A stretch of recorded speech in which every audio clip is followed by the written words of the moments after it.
Mention 1980s animation, and most people picture lunchbox heroes, bright sidekicks, and toy shelf empires built for kids. But running underneath that decade in studios from Tokyo to Toronto, a very different kind of animated film was being made. Features for adult audiences, full of nuclear dread, body horror, grief, and imagery no Saturday morning broadcaster would ever let near a TV set. Some carried adult ratings, some quietly disappeared after limited releases. Some were so devastating they slipped past their intended audience entirely. The green orb hangs in a dim suburban garage, pulsing cold light onto a terrified girl whose father has just been killed for delivering it home. That single object, radioactive and sentient and called the Loc-Nar, ties together the rest of what unfolds on screen. A grim taxi driver hunting through a neon dystopia, a teenage clerk transformed into a muscled hero in another dimension, a Pentagon scientist consumed during a long sequence of supernatural espionage, and a warrior queen leading a final stand against horrors that would not have been allowed within 100 miles of network television. The film responsible for that procession, Heavy Metal, was a Canadian and American co-production assembled from comic book stories drawn from the magazine of the same name, and it was sold from the start as animation for grown audiences. Its segments shifted style and director at every break, stitched together by the Loc-Nar's narration to a frightened child. Between those segments came hard rock soundtrack cues from Black Sabbath, Blue Oyster Cult, Devo, and Cheap Trick, a soundtrack famously locked away from home video for years over rights issues that nearly buried the project entirely. What carried through every shift was tone, violent, sensual, sardonic, and openly contemptuous of the idea that an animated feature owed anyone a clean ending. Reviews at release were sharply divided, with some critics treating the project as crude and others recognizing it as the first serious mainstream attempt to import the underground comics sensibility into theatrical animation. What could not be argued was the audience. Heavy metal music fans, science fiction readers, late-night theater crowds, not the Saturday morning demographic. The film made enough money to spawn a long-delayed sequel and a permanent cult following, and the underground comics energy it imported into mainstream theatrical animation never fully dissipated afterward. It served notice from the very first frame that the rules about what an animated picture could show, who it could be for, and what kind of story it could carry were already breaking apart on both sides of the Pacific. Tokyo, July 1988. A film hits Japanese cinemas that has cost more than any animated production in the country's history to that point, runs over 2 hours long, opens with a nuclear blast erasing the city, and asks the audience to follow a teenage biker gang through a corrupted future government experiment that ends with one of those bikers becoming a mass of mutating flesh the size of a stadium. I want to be clear about something here. There is no version of the 1980s did everything for kids that survives a careful viewing of Akira. The film is what cracks the argument open. The story follows Kaneda, leader of a motorcycle gang called the Capsules, and his closest friend Tetsuo, who develops psychic abilities after a roadside accident lands him in the hands of a secret military program. From there, the story spirals out into riot footage, terrorist factions, doomsday cults, government black sites, and other psychic test subjects who appear as wrinkled children with old people's faces.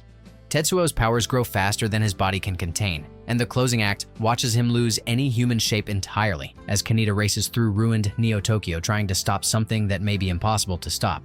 Director Katsuhiro Otomo adapted it from his own multi-thousand-page manga, hand-supervising the lighting, the lip animation, and the score by Geino Yamashirogumi, which was recorded before the film was animated so that the visuals could match the rhythm of the music rather than the other way around. What hits hardest, watching it now, is how completely the film's vocabulary has been absorbed into everything that came after. The motorcycle slide, the neon megacity, the government conspiracy hidden inside a child's body. Anyone who has watched almost any cyberpunk-influenced live-action picture of the past 3 decades has seen the production's grammar borrowed back, often without attribution. By the time it reached American theaters in subtitled form, then in dubbed and recut versions, it had already permanently reshaped the international understanding of what animation was capable of. The word that critics keep returning to when they try to describe its impact on the medium is generational. The picture didn't just push the medium. It gave anime its global beachhead, and the body horror, paranoid, politically loaded shape of adult animation that followed in the 1990s and beyond traces a line straight back to the opening blast over Tokyo. Most fantasy heroes set out to stop a disaster. The leads of this strange 1983 release help cause one get tricked into helping cause it, then spend the rest of the picture trying to undo the damage they did not realize they were doing. That single inversion is most of what gives Twice Upon a Time its odd, off-balance flavor, and it is also part of why audiences in 1983 had no idea what they were watching. Ralph and Mumford are tricked by a villain named Synonymous Botch into stealing the mainspring from the cosmic clock. the device that keeps time moving in the dream world they live inside. Without it, time freezes for the sleeping humans on the other side of reality, and Botch can begin sending the nightmare bombs he has stockpiled into their sleep. The two leads, meant to be heroes, spend much of the running time as accidental accomplices, working out the scale of what they have helped do only as the picture's middle act unfolds. The animation technique, called lumage, used cut paper and translucent material on backlit glass, producing a look unlike anything else in American theaters that year. The humor moves in surreal jolts. The tone shifts from goofy to genuinely menacing without warning. The dream imagery slides closer to Czech animation or early Terry Gilliam than to any cartoon a Saturday morning audience would have recognized, and the nightmare bombs themselves are designed to look like the literal anxieties of an adult mind, not the bogeyman of a child's bedtime. That mismatch between expectation and execution is most of why it disappeared. Released through the Ladd Company with backing tied to Lucasfilm, the project had its theatrical run cut short, its tone re-edited for later home releases, and its legacy reduced to film school footnotes for almost 40 years. The kicker is harder than that, though. Most of the people who made the project would not have access to a clean director-approved version of their own work for the rest of their working lives, and the cut that surfaced in archival showings later carried a tone that had been quietly replaced in the version most viewers had grown up assuming was the original. On the surface, the picture, billed as Starchaser: The Legend of Orin, looked like a transparent attempt to graft Star Wars onto a 3D animated frame. There was a young hero, a galactic adventure, a princess figure, a wise older guide, a dark robotic antagonist, and a sword that the trailers were happy to imply was the kind of weapon viewers had already been told to recognize. Underneath that, however, the film was running its own quieter argument about myth, prophecy, and where strength actually comes from. And that argument is the part that aged interesting. Orin is a slave in an underground mining colony on the planet Trinia, raised to believe his world is the whole world. After a religious encounter with the spirit of an ancient warrior, he is given a sword hilt with no blade and told he will know what to do with it when the moment comes.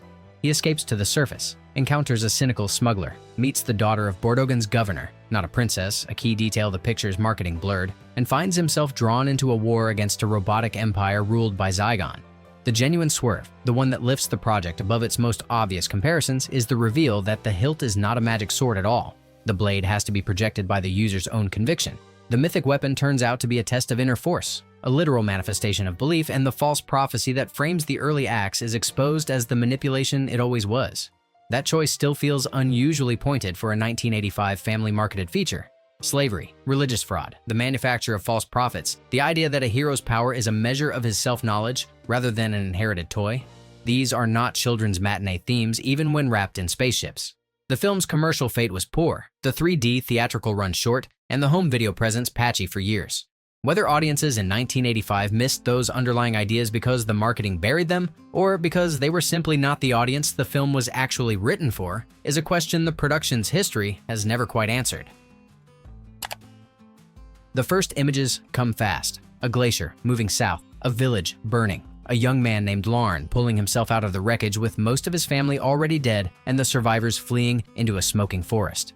The picture has been on screen for a few minutes and it has already shown more on-screen violence, more burned bodies, and more open desperation than most live-action fantasy films of the era were willing to put in front of an audience. That tone never lets up. Director Ralph Bakshi shot Fire and Ice using rotoscoping over live-action plates, then layered Frank Frazetta's pulp fantasy aesthetic on top of every frame, so the result reads less like a cartoon and more like a series of moving paintings. The story follows Larn through the icy southern advance led by Necron, the young sorcerer king whose mother Juliana is the real political force behind the war. Princess Tigra of Firekeep is taken from her family in a sequence the film stages with predatory clarity, and Larn pursues her across a hostile landscape full of subhuman raiders, subarctic ruins, and giant flying mounts. Hovering at the edges of the story is Darkwolf, a silent warrior in a wolfskin hood who exists almost entirely to deliver violence at the moments when violence is needed. Every frame is built on adult fantasy illustration of the kind that filled the back walls of comic shop posters in the late 1970s, and the rotoscoped movement keeps the choreography uneasy in a way pure animation rarely achieves. What it was not, and never tried to be, was a children's adventure. The production leaned into desire, blood, and warrior myth, without the apologies the era's family animation kept building in. Box office was modest, the home video life was uneven, and Bakshi himself moved on from theatrical features for years afterward. The kicker, decades later, is that the rotoscope technique he used here, once dismissed as a budgetary shortcut, is now studied as the visual signature of an entire strand of adult fantasy animation that Hollywood has yet to figure out how to repeat without him. Most fantasy quests promise the hero will save the day. I've watched The Last Unicorn a dozen times, and I keep landing on the same uneasy thought.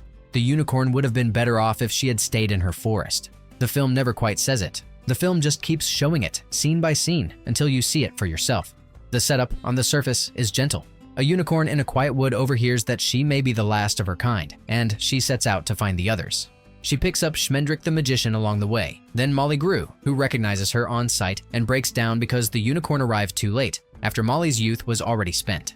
They reach the seaside castle of King Haggard, who has driven all the unicorns into the sea using a creature called the Red Bull, and to save her, the unicorn is transformed by a desperate spell into a human woman called Lady Amalthea. From that point forward, the camera watches her slowly forget what she was, fall in love with Haggard's adopted son, and almost choose mortality over her own kind. It is the gentlest premise on this list, and quietly, the saddest. What I find unsettling about it as an adult is the way the film treats becoming human. Not as a goal, not as a gift. The picture treats it as a wound the unicorn might not be able to recover from, even after the spell is reversed. By the time she warns Schmendrick that she is the only unicorn in the world who has ever felt regret, the film has already crossed a line that the rest of the era's family animation refused to even approach. King Haggard is not a roaring villain. He's a man who has emptied his own life trying to hold on to beauty he cannot keep, and the film lets him state it plainly. Molly's grief is not staged for laughs. The Red Bull is silent. The lullabies, sung by America and scored by Jimmy Webb, are written for grown adults remembering things they have lost.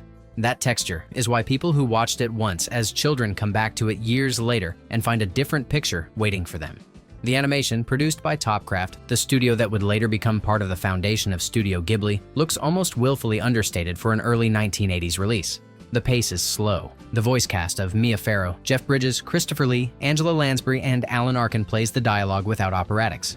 By the end, the unicorn returns to her forest, but not unchanged, and the film leaves you with the question it never quite answers out loud.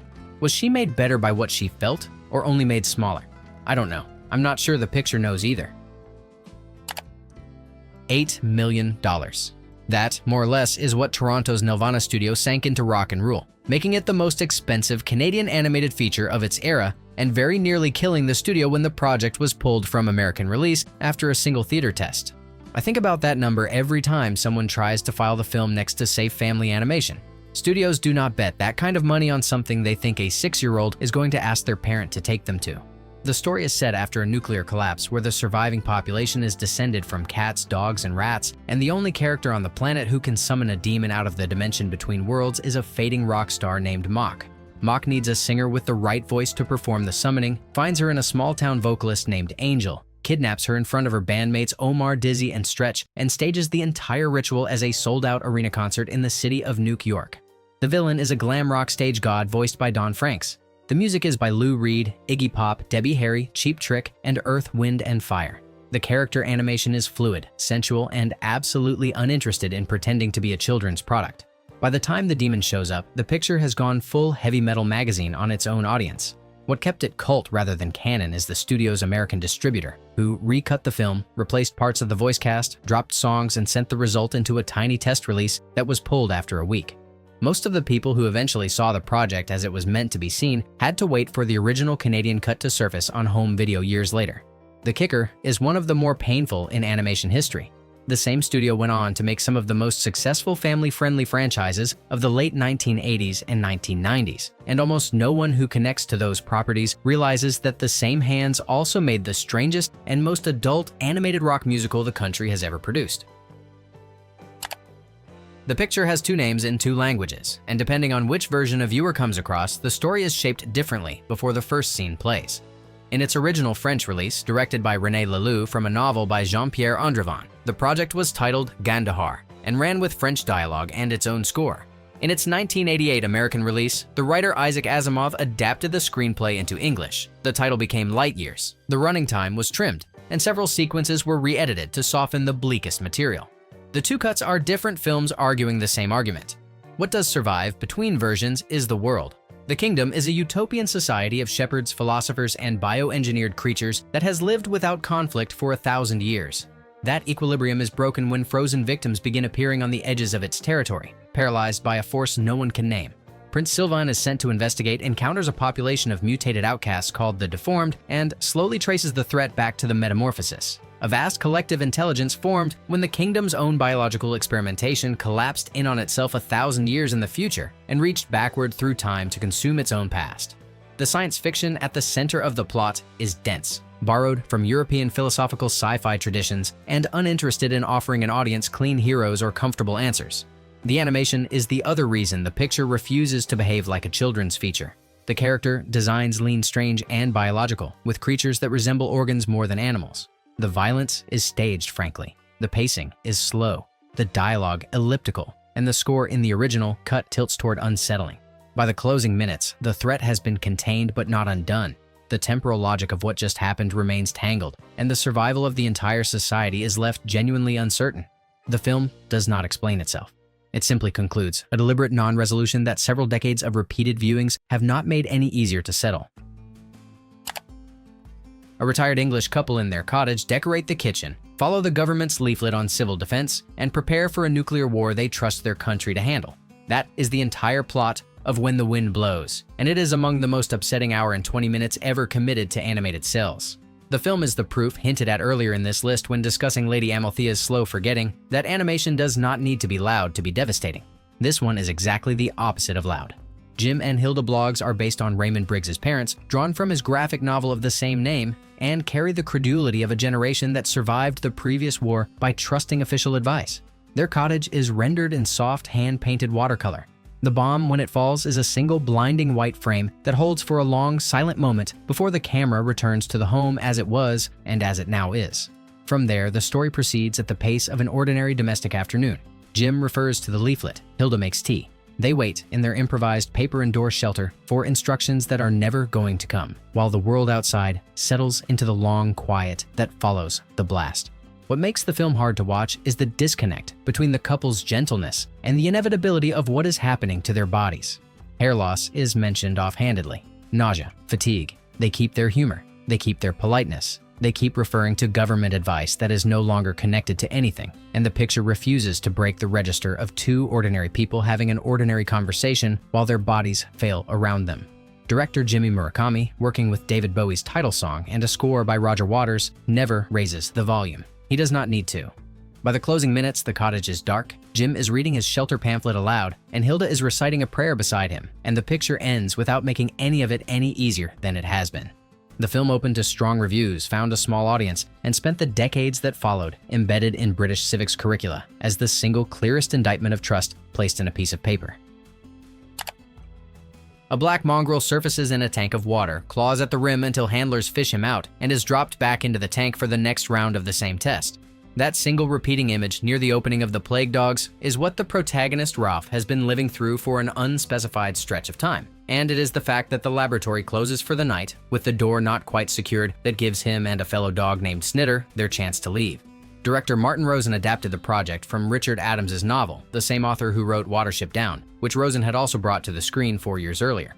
The story follows Roef and Snitter through the bleak Lake District of northern England as they look for food, struggle to understand what has been done to them, and fall in with a fox called Todd, whose survival expertise is only sometimes enough. Local farmers begin losing sheep.